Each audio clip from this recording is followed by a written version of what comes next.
He told me that he's committed a murder. He said that he killed 2 guys. Just this month, I got a paramedic on scene. it's been 4 years where a double murder has occurred at the Rough Creek Lodge since the unthinkable happened. One of the victims we have confirmed, Chris Kyle. American sniper Chris Kyle and his friend Chad Littlefield gunned down by Eddie Ralph, the troubled Marine they were trying to help. An American hero surviving 4 tours in Iraq, only to die right here at home in North Texas.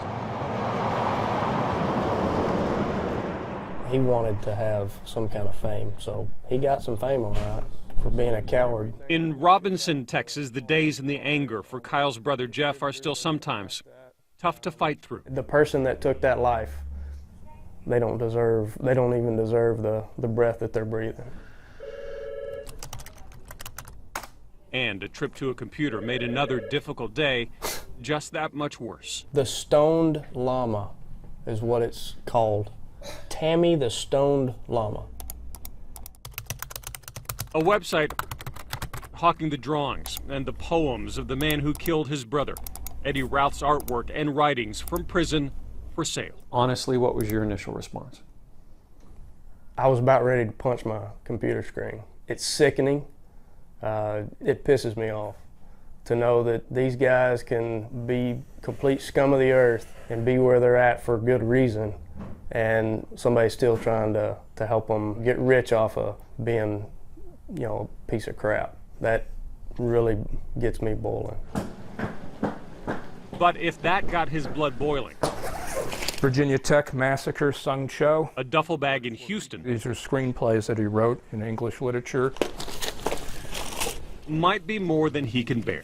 Charles Manson CDs. This is a healthy chunk of Charles Manson's hair. Andy Kahn, an activist who helps guide crime victims through the painful and lengthy legal process, Correspondence by Richard Ramirez, better known as the Night Stalker. has been collecting this stuff for years. He has his own personalized stationery. Murderabilia, he calls it. You can't show this is very sexually graphic artwork. Sold by multiple websites.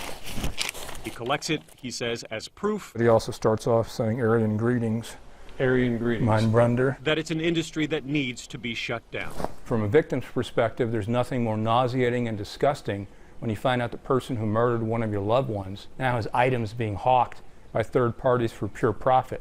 It's like being gutted all over again by our criminal justice system. So later this year, with the help of Texas lawmakers, he hopes to introduce federal legislation to make profiting from the sudden infamy of a murderer illegal. You know, from my perspective, no one should be able to rob, rape, and murder and then turn around and make a buck off of it. It's called the Federal Anti-Murderabilia Crime Victim Dignity Act. I am a firm believer in free enterprise and capitalism, but I think you got to draw the line somewhere, and from a victim's perspective, this is where the buck has to stop. It makes me sick that they would actually try to profit off of somebody's death. But at his home in California, There's the gift shop tag. William Harder, more than anyone, disagrees. My mother loves me. I'm her son. She wishes I collected baseball cards. He runs several websites, including murderauction.com. $5, $4. Has established relationships with convicts like Charles Found a little Manson. niche for Has been selling murderabilia for years with no apologies. Ted Bundy court documents. Hollywood and television profit from true crime stories, he says. Incarcerated. So why shouldn't he? The numbers don't lie. I mean, there's a reason people like violent video games. There's a reason people like violent television shows.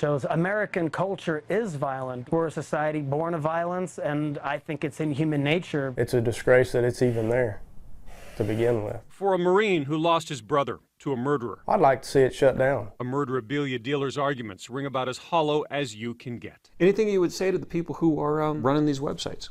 Nothing that I could say on camera. If I could get them face to face in a closed room like this, a dark room, you'd definitely see a different side of me. I'd like to meet those guys in a dark alley somewhere and let them know what I think. I believe, you have serial killer comic books. There's an entire other industry activists know they cannot shut down. You have a Jeffrey Dahmer doll. The retail market.